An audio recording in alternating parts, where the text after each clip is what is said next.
Hello friends, welcome to my channel Study Zone Never Stop Learning। आज मैं आपको class 10 English 2 stories about flying पढ़ाऊँगी। Let's start. 2 stories about flying part 1 his first flight. पहला चैप्टर। The story his first flight is written by Liam Flaherty and is based on a young seagull who was afraid to take his first flights because he feared that his wing wouldn't support him while flying। ये story Liam फ्लॉटी ने लिखी है। ये एक story एक young सियागुल एक bird के बारे में है जो डरती थी उड़ने से। उसको ये डर था कि अगर मैं उड़ूँगी तो मेरे विंग्स मेरा सपोर्ट नहीं करेंगे फ्लाइंग के वक्त। All his siblings took the plunge to fly fearlessly in the open air despite having shorter wings than him। जो उसके सिबलिंग्स थे वो आराम से फ्लाई करते थे बिना फियर के अपने, और एक फ्लाई करते थे उससे डरे बिना कि हम फ्लाई नहीं कर पाएंगे। उसके सारे सिबलिंग्स फ्लाई करते थे। On the contrary the young bird could not muster up courage to take the plunge due to distrust on his wings। उसको अपने विंग्स पे भरोसा नहीं था, उसको बिलीव नहीं था कि उसके विंग्स उसको सपोर्ट करेंगे, इसलिए वो डरता था उड़ने से। Whenever he tried to come forward towards the brink of the ledge while attempting to fly, he became afraid and went back। जब भी वो एक एंड पॉइंट पे आके फ्लाई करने की ट्राई करता तब वो डर जाता इस बात से कि उसको अपने विंग्स पे ट्रस्ट नहीं था, इसलिए वो पीछे हो जाता एक कदम। His parents constantly upbraided and threatened him that unless he flew away he would have to starve alone on the ledge, but all their efforts went in vain। He would just watch his parents teaching his siblings how to skim the waves and dive for fish। वो सिर्फ देखता रहता था अपने parents को कि अपने उस सिबलिंग्स को कैसे सिखा रहे हैं कि कैसे वाटर पे जाके रुकना और फिश को पकड़ना है। वो बस देखता रहता था, वो कभी खुद करता नहीं था ट्राई। उसके पेरेंट्स भी उसको सिखा के थक गए थे। One fine day, the whole family flew to a big plateau and taunted the young seagull for his cowardice। एक दिन पूरी फैमिली बड़े से प्लेटो पे उड़ने लगी और उस यंग सियागुल को टॉन्ट मारने लगी उसकी डरपोकपन को देख के।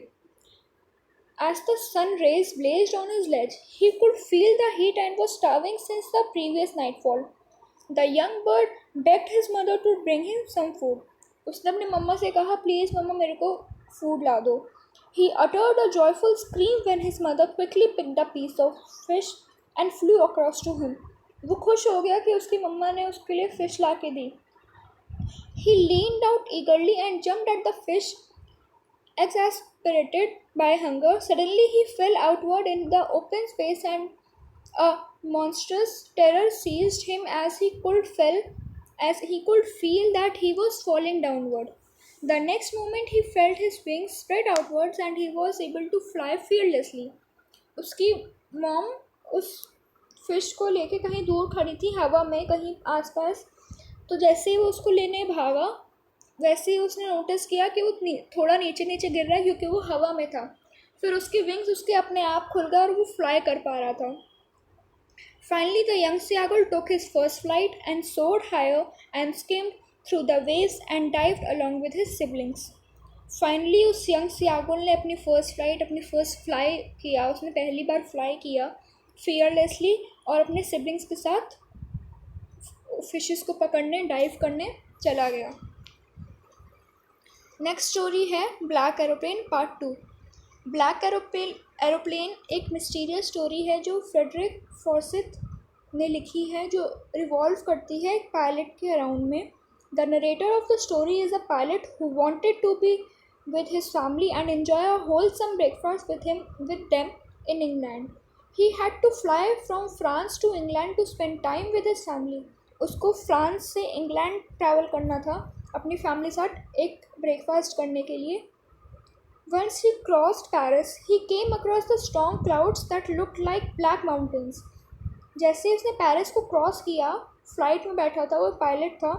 जैसे इसने पेरिस को क्रॉस किया वैसे ही कुछ स्टॉर्मी क्लाउड्स, ब्लैक माउंटेन्स उसके सामने आ गए। However, he flew through the clouds and soon realized that everything around him had turned completely black. उसको कुछ नहीं दिख रहा था, चारों तरफ सब कुछ ब्लैक था। Nothing was visible to him outside the aeroplane as he lost control of it. उसने एरोप्लेन का कंट्रोल खो दिया था और उसको कुछ बाहर दिख भी नहीं रहा था। Suddenly he noticed that there was another aeroplane with no lights on its wing. The pilot of that aeroplane waved his hand and signaled him to follow. उसने कुछ देर बाद नोटिस किया कि एक सेकेंड एरोप्लेन है जो उसका जो पायलट है उसको हैंड वेव कर रहा है, उसको सिग्नल दे रहा है उसको फॉलो करने के लिए। He blindly followed the other pilot since the radio signals of his plane were not reachable and even the fuel tank was low. उसने पूरा बिलीव करके एक ओबीडियंट चाइल्ड की तरह उसको फॉलो किया क्योंकि रेडियो सिग्नल्स भी मैच नहीं कर रहे थे प्लेन के और फ्यूल टैंक भी बहुत ख़त्म हो चुका था, बहुत लो था। Soon he passed through the dark clouds and landed safely on the runway with the help of the other pilot. वो लैंड कर गया सेफली उस सेकेंड पायलट की वजह से। Upon landing, he inquired at the reception about whom the other pilot was who helped him in such a critical situation, as he wanted to thank him for saving his life. वो thank करना चाहता था second pilot को जिसने उसकी life बचाई थी और उसको हेल्प किया था। But the women in the control centre told him that there was no other aeroplane in the night sky other than his aeroplane.